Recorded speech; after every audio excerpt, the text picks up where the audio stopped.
আসসালামু আলাইকুম। AFT YouTube চ্যানেলের পক্ষ থেকে আবারও আপনাদেরকে স্বাগত। সুপ্রিয় viewers, Realme 5i hang on fast logo, মূলত এই টপিকেই আমাদের আজকের এই ভিডিও। প্রথমেই বলে নিচ্ছি, আজকে ছুটির দিন এবং সহযোগীরা কেউ না থাকায় ভিডিওটির বেশ কিছু অংশ আমি ওয়েবক্যাম দিয়ে ধারণ করেছি, তাই ভিডিও কোয়ালিটি কিছুটা খারাপ হতে পারে। আশা করি ক্ষমাসুলভ দৃষ্টিতে দেখবেন। তো বন্ধুরা, চলুন শুরু করা যাক।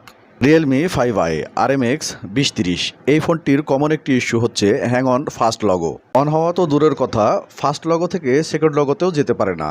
এ ধরনের সমস্যাগুলো অনেক টেকনিশিয়ান বন্ধুরা অনেকভাবে ট্রাই করেন, কিন্তু সফলতার হার খুবই কম।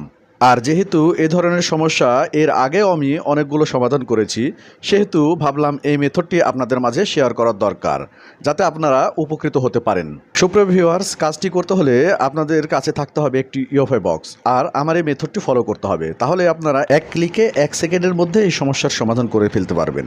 বন্ধুরা, যেহেতু কাজটি আমরা ইউএফআই ইএমএমসি টুলের মাধ্যমে করব, সেহেতু প্রথমে আমাদেরকে আইএসপি কানেকশনগুলো করে নিতে হবে। চলুন তবে আইএসপি কানেকশনগুলো করে নিই। এখানে প্রদত্ত ইমেজটিতে যেভাবে আইএসপি কানেকশনগুলো দেওয়া আছে, ঠিক সেভাবে আপনারা আইএসপি কানেকশনগুলো করে নেবেন। এবারে চলুন ইউএফআই ইএমএমসি টুলটিকে ওপেন করে নেওয়া যাক। ইএমএমসি টুলটি ওপেন হয়ে গেলে আইএসপি এই অপশনটিতে টিকমার্ক দিয়ে নিয়ে আইডেন্টিফাই ক্লিক দেব। এরপরে ফোনটি ডিটেক্ট হবে। বন্ধুরা, দেখতে পাচ্ছেন আমাদের ফোনটির সকল ইনফরমেশন আমাদের কাছে চলে এসেছে। যারা ইতিপূর্বে এই ইউএফআই ব্যবহার করেছেন তারা তো আসলে এই সমস্ত বিষয়গুলো জানেনি। এবারে চলুন আসল কাজটি শুরু করা যাক। বন্ধুরা, এ পর্যায়ে আমরা ইউজার পার্ট এই অপশনটিতে ক্লিক দিয়ে নেব। বন্ধুরা, আপনারা দেখতে পাচ্ছেন ইউজার পার্ট এই অপশনটির ভিতরে সিকিউরিটি অপশন সহ আমাদের সকল পার্টিশনগুলো শো করছে। আমরা স্ক্রল করে একটু নিচের দিকে যাব।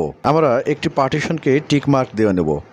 MISC মিস্ক নামের যে পার্টিশনটি আছে সেটিতে আমরা ক্লিক দিয়ে সিলেক্ট করে নেব।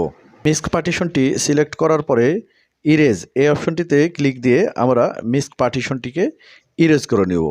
বন্ধুরা, আপনারা দেখতে পাচ্ছেন আমাদের মিস্ক পার্টিশনটি ইরেজ হয়ে গেছে।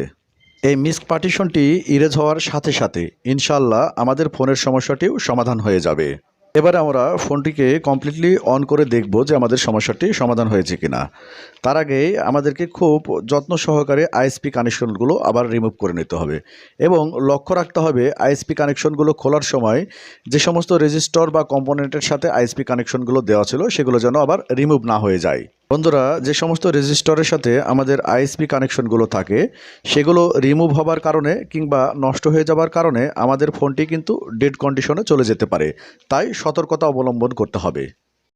সতর্কতার সাথে আইএসপি কানেকশনগুলো রিমুভ করে নিয়ে মাদারবোর্ডটিকে চ্যাসিসের সাথে সেট করে নেব। অতঃপর এলসিডি কানেক্টর এবং ব্যাটারি কানেক্টর মাদারবোর্ডের সাথে সেট করে নিয়ে ফোনটিকে অন করে দেখব। আমাদের সকল কাজ শেষ। বন্ধুরা, আপনারা দেখতে পাচ্ছেন আমরা ফোনটিকে অন করার চেষ্টা করছি। ফোনটি পাওয়ার অন হওয়ার জন্য ভাইব্রেট করেছে এবং রিয়েলমি লেখা চলে এসেছে, অর্থাৎ আমাদের ফাস্ট লগো কিন্তু আগের ন্যায় চলে এসেছে। এবং কাজটি আমরা করার পরে খুব দ্রুততার সাথে আমাদের ফোনটি সেকেন্ড লগোতে এন্টার করেছে। বন্ধুরা, ফোনটি যেহেতু সেকেন্ড লগোতে এসেছে সেহেতু একটু আত্মবিশ্বাস আমাদের আছে যে ফোনটি হয়তোবা কমপ্লিটলি অন হবে। যাই হোক, আমরা একটু অপেক্ষা করে নেই। হ্যাঁ বন্ধুরা, আপনারা দেখতে পাচ্ছেন আমাদের ফোনটি কিন্তু কমপ্লিটলি অন হয়ে গেছে।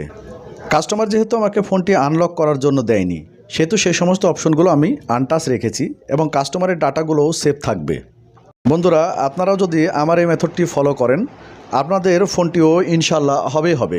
এরপরেও আপনাদের যদি কোনো বিষয়ে প্রশ্ন থাকে বা সমস্যা থাকে, আপনারা আমার হোয়াটসঅ্যাপ নাম্বারে যোগাযোগ করতে পারেন। আমি আপনাদেরকে আমার সাধ্যমতো সমাধান দেওয়ার চেষ্টা করব ইনশাআল্লাহ। আশা করি আপনারা কিছুটা হলেও উপকৃত হবেন, আর আপনারা উপকৃত হলেই আমার পরিশ্রম সার্থক হবে। তো আজকে এ পর্যন্তই, দেখা হবে পরবর্তী কোনো একটি ভিডিওতে। সে পর্যন্ত ভালো থাকবেন, সুস্থ থাকবেন, এএফটি ইউটিউব চ্যানেলের সাথেই থাকবেন। ফি আমানিল্লাহ।